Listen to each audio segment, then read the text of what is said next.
Today we're going to talk about the murder of 23-year-old Iryna Zarutska at the hand of 14-time criminal Decarlos Brown. I don't know about you guys, but I'm so over hearing stories like this. And when we get into the response from politicians, leadership, and the media when it comes to this heinous crime, I think you're going to be disgusted. Let's talk about it. Yeah, you better. Yeah, you better. We're going to get straight into today's story, guys. It goes into the murder of 23-year-old Iryna Zarutska, who happened to be a Ukrainian refugee here in the United States. And of course, she is no longer living. Her life was taken by 14-time criminal Decarlos Brown. Now, I'll read you a little bit from an article here. It says a 23-year-old woman was stabbed to death on a Charlotte train over 2 weeks ago. Now, officials with the Charlotte area transit system have released surveillance footage from the incident. Now, I am going to get into this surveillance footage. It's not going to show the moment of her actually being stabbed by this man, but it is scary, horrifying, absolutely terrible, disgusting. If you don't want to watch this, skip ahead. Here's the clip.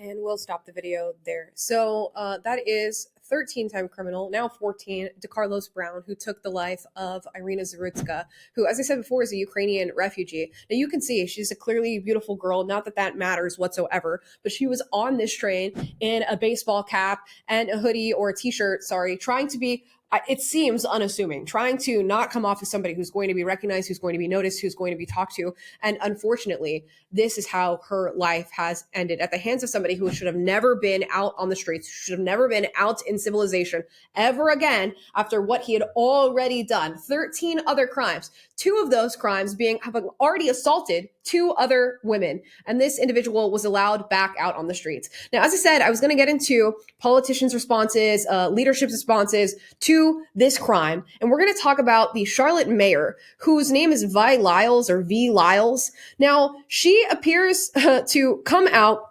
against arresting maniacs, okay, these homeless maniacs, as listed here by Colin Rugg, arguing that, quote, we will never arrest our way out of these issues. She says, quote, we will never arrest our way out of issues such as homelessness and mental health. She said this in her initial response to this killing of Iryna. She says, quote, I want to be clear that I am not villainizing those who struggle with mental health or those who are unhoused. Mental health disease is just that, a disease like any other that needs to be treated with the same compassion, diligence, and commitment as cancer or heart disease. Also, those who are unhoused are frequently the victims of crimes and not the perpetrators. Too many people who are on the street need a safe place to sleep and wraparound services to lift them up. We as a community must do better for those members of our community who need help and have no place to go, end quote. Now think about that in response to the video that you just watched of that 23-year-old woman having her life taken. And luckily you didn't see the true heinousness of what actually occurred and what actually took place at the end of her life. And think about responding to that by saying, I want to be clear that I'm not villainizing those who struggle with mental health or those who are unhoused. Does that seem to make sense to you? I'm reminded of the recent shooting that took place at Annunciation Catholic School, where those children were gunned down by a trans shooter who we spoke about recently on this channel. And then the mayor responds by saying he doesn't want to villainize trans people. Well, yes, we don't want to go around villainizing all trans people for the actions of one. We don't want to go around villainizing all homeless people for the actions of one. But can we not talk about the victim in this case? Can we not talk about how homelessness plays a key role in the victimization of this young woman? Can we not talk about the fact that this person is a 13-time criminal, now 14, who should have never been out on the streets to begin with, who took the life of this individual? No, instead, I guess we have to come at this from the woke perspective, the woke framework, the worldview in which we side with the actual villain in this case rather than the victim, because I guess the villain is a Black, unhoused, homeless man, okay? And he has more intersectionality points than the 23-year-old Ukrainian woman who lost her life. Please make that make sense. Now, it's not just the mayor who has had an interesting background, I guess, when it comes to this case. The magistrate judge, Teresa Stokes, who's responsible for freeing Decarlos Brown Jr. The time before he went on to take the life of this young woman, is also listed as the director of operations at Second Chances Services, which is essentially a Charlotte clinic for mental health and addiction. Do we not maybe see that as a conflict of interest, that you're a magistrate judge who is supposed to be responsible for getting these individuals off of the street, and you are also heavily invested in an organization as director of operations that is about second chances? And this is sort of the woke framework when it comes to crime and the criminal justice system. They believe in this sort of restorative justice, that individuals like this who have labeled themselves as career criminals by virtue of being career criminals deserve chance after chance after chance to be let back into civilization to see if they can do better the next time. And so often this is not the case. How many times should this guy have been arrested before we decided, you know what? You are too much of a threat to society, to people who are following the laws, to unassuming 23-year-old women who are sitting on a bus trying to live their lives. We cannot allow you back into society. At what point do we make that decision? I think it's far before the 14th crime. And then when we move on from leadership and look at the media to see who's covering the story, we find none of them are covering the story. Let's look at this tweet. Here's a list of all the news networks who have not covered the Charlotte, North Carolina story. New York Times, CNN, Washington Post, MSNBC, NPR, USA Today, Reuters, Axios, which has changed, but I'm going to show you what Axios ends up posting, ABC News, and PBS. Okay, now Axios does end up taking itself off that list by covering this heinous crime, and the way they cover it is this. Grisly Charlotte stabbing video fuels MAGA's crime message.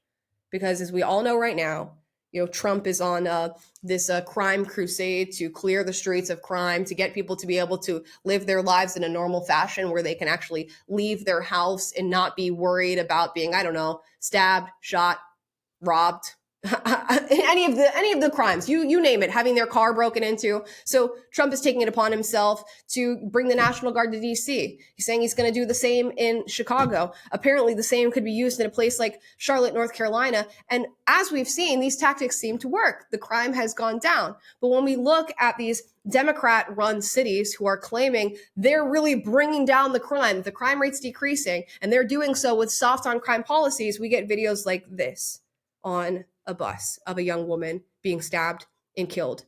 But according to Axios, this is fueling MAGA's crime message. Well, it better be. I mean, don't you think seeing a video like this should alter the hearts and minds of a ton of people who are supposed to be working on these issues? Can we now maybe agree that the soft on crime policies that allowed Decarlos Brown Jr. to be out on the street time after time after time when committing crimes should not have allowed for that? And maybe contributed to the death of this 23-year-old girl. Can we all agree? And you have to ask yourself why. After seeing this video, hearing this story, why is the media not covering it in the way that it should be covered? And I'm not talking about every single front page needing to be covered with the story of this murder. I'm just saying, why can't we find really one major outlet that even wants to talk about it? Is it maybe because it doesn't fit the narrative that they're trying to force feed the American people, that it doesn't fit their soft on crime policy prescriptions, that it doesn't allow them to fuel the racial animosity that they have towards white people in this country maybe? Is it maybe that it helps to push a George Floyd type story, or say that BLM riots are mostly peaceful, rather than talk about the killing of a 23-year-old girl by a 14-time criminal on a Charlotte bus? And in this, I'm reminded of a similar story, and it's sort of sucks to say similar story when talking about a heinous crime like this, but the murder of Laken Riley. She was a young woman who was killed on her college campus by an illegal migrant. And you saw, as the news went really, really quiet until we started getting actual policy prescriptions to solve the issue that led to her murder. That's when they wanted to speak about it. And when you do get coverage of these crimes from mainstream outlets, it seems to be coverage that is not fully illuminating the issue being that these murders are 100% preventable, avoidable, and the individuals who are committing these murders are repeat criminals that should have never been allowed back into society. And in the case of Laken Riley, an illegal immigrant who should have never been allowed into the United States. And it's not just Iryna and Laken, there are other stories like theirs. There's Logan Federico, a 22-year-old who was killed at the University of South Carolina by yet another career criminal. And it seems as though time and time again, when we hear about these crimes taking place, you look into the rap sheet of these criminals and they're constantly going head to head with our criminal justice system and being allowed back onto the street. In the name of what? I don't know. Restorative justice, which is bullshit. How many more of these stories do you need? How many more senseless deaths? How many more grieving families? How many more soft on crime policies? How many more instances of feeling unsafe in your own community do you need before something takes place here? Now, it seems as though many politicians and these media outlets have made up their minds, at least the ones we've covered in this video. But is it time that we actually call for change that is going to do something to our streets, to our communities, that makes us feel safer? We've seen it work. I'm looking at DC right now, and I'm watching as residents say that they feel safer than they've felt in years. They're saying that they can actually walk the streets at night as a woman and not feel the need to have their head on a complete swivel. They're saying they can park their cars in the main parts of the city without worrying that their car is going to get broken into. They're saying that they can go and shop without the fear of the shop they're in being looted. So we know what works. We know that we can no longer move forward with these soft on crime policies that call for rehabilitation and restorative justice for people who are going out and assaulting women. And if the media is going to refuse to cover it and politicians are going to refuse to do anything about it, then we need to abandon these outlets and these individuals. It's about time something takes place. And if the story of 23-year-old Iryna Zarutska doesn't shake you to your core, I don't know what will. I don't know how many more of these we can take. She was seeking refuge here in this country. She was covering herself up, I think, in an effort to remain unassuming on a train that could have been dangerous. And it seems as though the United States became a more dangerous place for her than the country that she left as a refugee. This is very simple. We need to keep criminals off the streets when they prove time and time again that they do not deserve to be out here among us in civilization. We need to protect our citizens, our people who are trying to live their daily lives. There's no other way to put it. We need law and order, not soft on crime policies. And until then, there will be more Iryna Zarutskas and more Decarlos Brown Jr.'s. Guys, those are my thoughts on this entire situation. Drop your thoughts in the comments down below. As always, if you disagree with anything I said in this video, do get out, but do so respectfully. We encourage healthy debate on this channel. And if you got anything from this video, like, subscribe, click the notification bell to be notified every single time I post a video for you guys, which is every day. And I will see you guys tomorrow. Bye, guys.